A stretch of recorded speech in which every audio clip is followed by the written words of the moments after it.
It's one of those more unique whiskies where not everybody's going to have a bottle, not everybody's going to be able to get a bottle, but I like doing these type of reviews so that it gives the audience, so it gives you, the viewers, an experience through me.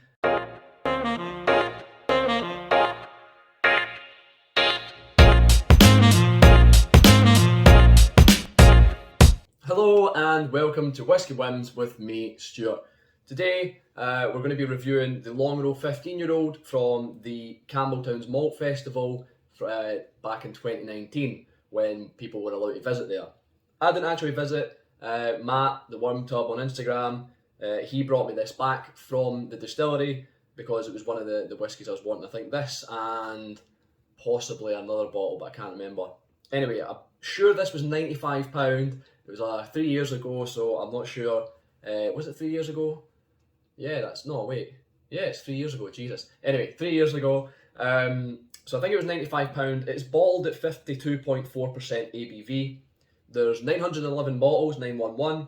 It was distilled in February 2004, and it says released 2019, 23rd of May 2019. So that makes it the 15 years. Like I said, Fresh Rum Casks, bottled for their Malt Whisky Festival. And I think that's probably all I've got to say on it.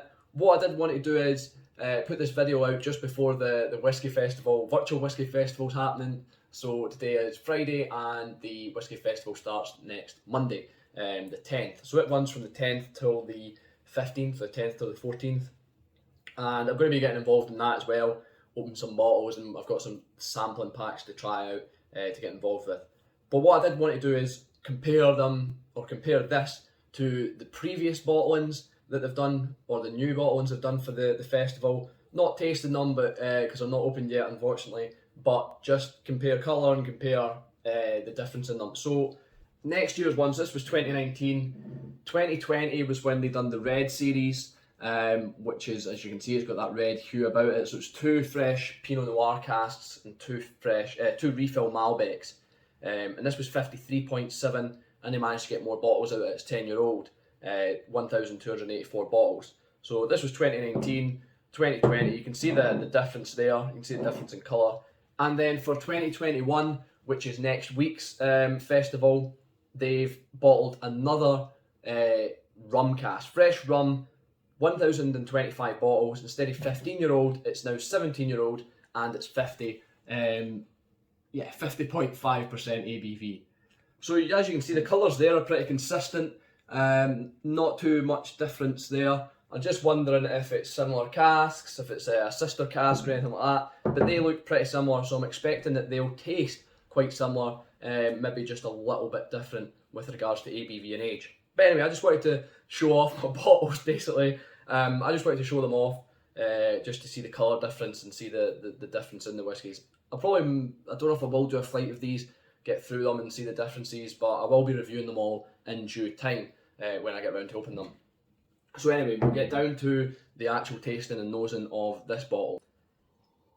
Straight away, there's a quince jam, quince fruit. There's a little peat. It's not too offensive, it's not too overpowering. Ripe bananas. It's quite a strong smell here. There's pineapple. Yeah, it's quite fruity, quite tropical fruit-like. There's a real mineral tone, wet pebbles, like on a beach, a wet pebbly beach. But that fruitiness is really lovely, tying this all well together. There's cream, and to go with the pineapple, pina colada, which I've only had in one other whiskey, and that was Cadenhead's Ben Rinnes warehouse tasting bottling. That smelt or tasted like pina colada, I can't remember which one. But I've never really had that before until now, this whiskey. Maybe the rum influence, that rum, that pineapple, the creaminess. Yeah, like I said, the peat, it's there, but not at all offensive, not at all in your face or anything like that. There's sausages cooking on a barbecue, that kind of almost savoury, almost smoky charcoal, kind of oily fat dripping on the barbecue, sizzling away. Just try to paint a lovely picture here. It's nice, a lot going on in the nose, still quite well tied together. It's not all over the shop, but there just seems to be a lot going on. It's quite busy. Yeah, something oaty and something like iron or metallic. And the only thing that I can kind of compare this to would be like black pudding. I'm not sure. I think other places call it blood pudding or whatever. It's basically just oats, nasty pig stuff, all mixed together, and blood and stuff like that, and then yeah, rolled into a big kind of sausage and cut. We fry it. It's lovely. I love black pudding. So yeah, like black pudding on the barbecue, sausages on the barbecue.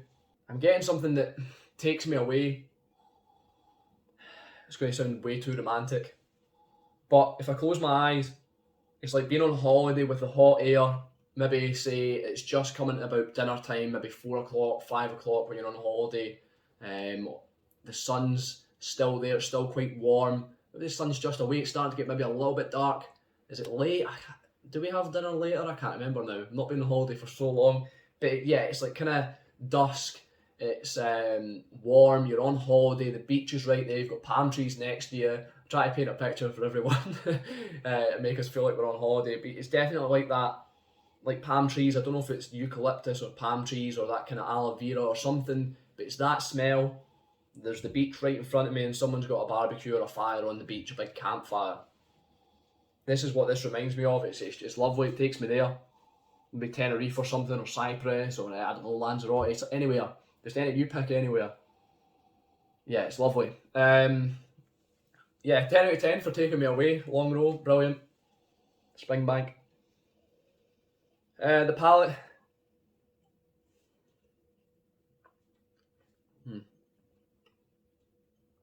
The peat is there. There's a little bit of a spice. Maybe come back to that later. There's dark chocolate. Kind of ground coffee, espresso. Kind of sitting in a cafetiere that's been left in a cafetiere. Let's say that dark chocolate I mentioned earlier is drizzled over some bananas. The banana's quite a common theme in this whiskey, from the nose to the palate. So dark chocolate, melty, drizzled all over bananas, and you're just tucking right in it. Lovely stuff. More mineral characteristics there as well. A real creamy mouthfeel too. The cream is coating the mouth. It's like a big cream blanket just right over the mouth. I love cream in the mouth. So it's just right there, lovely. It's out there now, cream mouth, it's there. Yeah, a lovely mouthfeel. It's also savoury with kind of, I don't know if dark malt is a thing, maybe like a stout or something, like dark, bitter, malty. So that's there as well, molasses possibly, kind of, yeah, that flavour. We all know what that dark molasses type flavour is, I hope. I can't really explain it anymore. There's possibly some apricot jam there. There's definitely like a warm toffee and caramel feel or taste, sorry, in the palate, with some chili chocolate possibly. There's a little bit of a spice to this, a little bit of a, not necessarily jalapeno, it's more like a red chili. So yeah, I'm going to go with chili chocolate.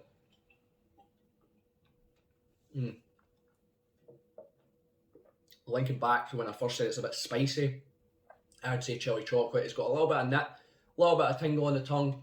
Not nip in the sense of the alcoholic presence, but like I said, chili. The finish is long, definitely nice and long, like Longrow, sorry. Yeah, the finish is long. The peat's here again, possibly more evident than the palate and the nose with the peat. That chili chocolate's here again. A little bit bitter, not as fruity on the finish. Still creamy though, quite that mouthfeel, that coating is still there. Yeah, definitely still quite creamy. Maybe some salted crackers to go with that, kind of cream cracker, salted cream crackers, Jacob's crackers. But I'm trying to think if they're quite sweet. It's more a savoury cream cracker. And right at the end, a lovely funk just to finish it off. Not too funky throughout, funky enough, but right at the end there's a nice funkiness to finish it off. So, my three ratings for my three characters, something blah blah blah. Yeah, how I rate whiskey. The three factors I need to think about or consider. So the first one is, would I buy it again? I would buy this again, definitely. And at £95, which I'm sure I paid for that, I'd buy it again. 15-year-old. It doesn't say single cask or anything, but it's non-chill filtered, no added colouring. Obviously for the tasting, the festival, so it's quite special, quite unique. I'd buy it again for sure. The tastings, the palate, the finish, it's all lovely. Do I think it's worth it? Yeah, that answers itself again. 15-year-old, non-chill filtered, high ABV. I think it's worth it. The experience that I'm getting out of it, definitely worth it. With the cream in the mouth. And would I recommend it? I definitely recommend it. I don't think you can get it, unfortunately. Maybe buy it in the auction at stupid prices. I wouldn't really pay stupid prices. But if someone has a bottle of it and offers you a sample, I would take a sample because it is lovely stuff. So it's a Whisky Win. It's one of those more unique whiskies where not everybody's going to have a bottle, not everybody's going to be able to get a bottle. But I like doing these type of reviews so that it gives the audience, so it gives you, the viewers, an experience through me in a sense. So hopefully you've enjoyed it, and hopefully that's given you a little taste of what it's like without actually giving you a taste of it. I would if I could. If I could just reach through and pour you a little dram, I would, because I don't get too many views anyway, so we'd probably get the bottle done anyway. So, yeah, I'm rambling on. Thanks for watching. I've been Stuart. This has been Whisky Whims. I'll see you later.